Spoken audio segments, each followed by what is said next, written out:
Today I want to talk about Inside Out, the new movie, and a little bit about Inside Out 1. There's going to be spoilers, just so you know. Inside Out 1 had the 5 basic emotions as told by Ekman's theory. We're going to talk more about Ekman in the next video, but in this one, I just want to tell you about the 5 emotions from that one: anger, disgust, joy, sadness, and fear. And the new movie had ennui, which means boredom, nostalgia, anxiety, embarrassment, and envy. And I want to talk about how some of these emotions could be tied to pathological issues more than we think. So we have sadness, and I think that, we always think that that's depression, but I think when your brain is depressed, slowed down, it's more boredom, the ennui one. And I think sadness is more ADHD, or maybe I have it backwards. What do you guys think? Sadness is when you have to distract yourself, you have to daydream to think of something else, you have to keep yourself occupied to think of something else. But your brain's not really depressed during ADHD because of the hyperactive part, right? So sadness would be ADHD, depressed would be bored, your brain's slow, everything seems boring. Now, we also have joy. Too much joy could be mania, right? Like you propose to someone you just met, you try to sleep with strangers and you could get hurt, you spend too much money. We have anger, which I think would actually be psychosis, right? Like a psychotic break. You're so angry that things are out of your control. You start to think that you have to be a superhero or something.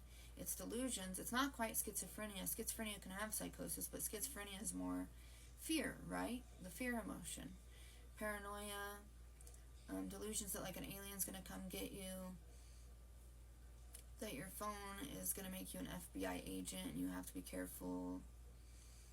Some kind of weird disorganized thoughts. We have positive schizophrenia, right? Which is the hallucinations, disorganized thoughts, actual paranoia,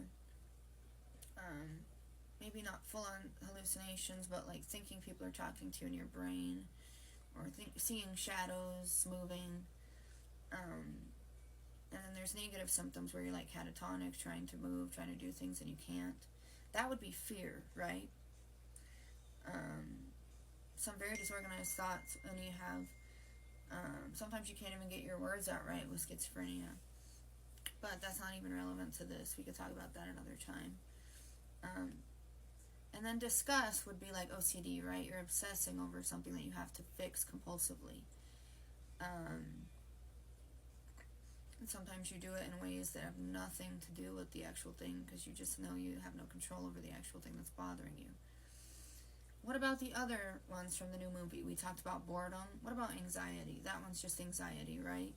But the way the anxiety is portrayed in the movie is what some people would perceive as mania, like constantly moving, like, I have to get this done. We have to kick everyone's butt on the hockey team. That's what happened in the movie. Like, she was turning against her own teammates because she thought she could win quicker than they could. That anxiety that comes across as mania, but it's actually just like almost like OCD. You feel like you need to be in control.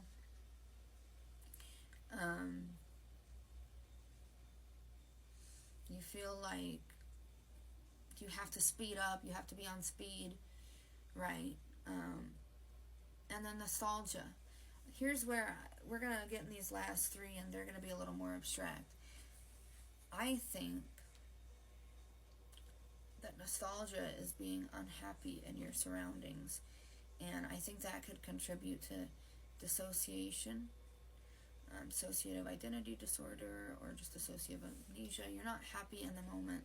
It's kind of like a PTSD thing, right? So you reach for nostalgia to get you out of it. Sometimes you have a completely different alter personality to get you out of it. I think embarrassment could lead to histrionics. Histrionic personality disorder is also more of a mood, I think, than the DSM explains it as. Because with with embarrassment, you're so embarrassed that you have no more limits anymore. You don't care if you're the center of attention or if people see you as crazy or doing crazy things. Doesn't matter what it is. The DSM will say that it usually revolves around sexual activity, but that's not true.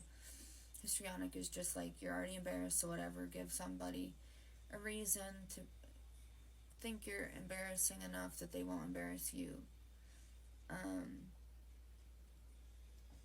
then we have envy, and I think envy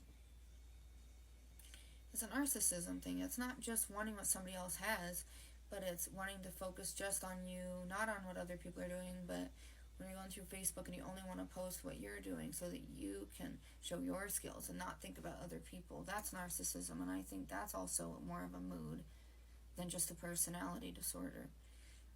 We also have, lastly, the nostalgia dissociation, like I was talking about. And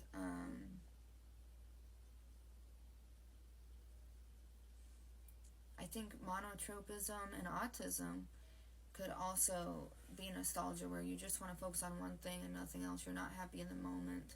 Would that be, or am I getting kind of off track? I think I might be getting off track with that one, but I just want to hear some of your thoughts on some of these emotions. Also, one other thing in that movie that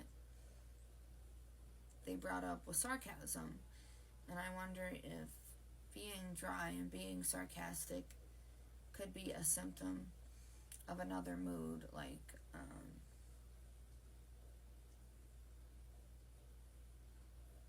disappointment, embarrassment, needing control. What would it be? Would it be all those?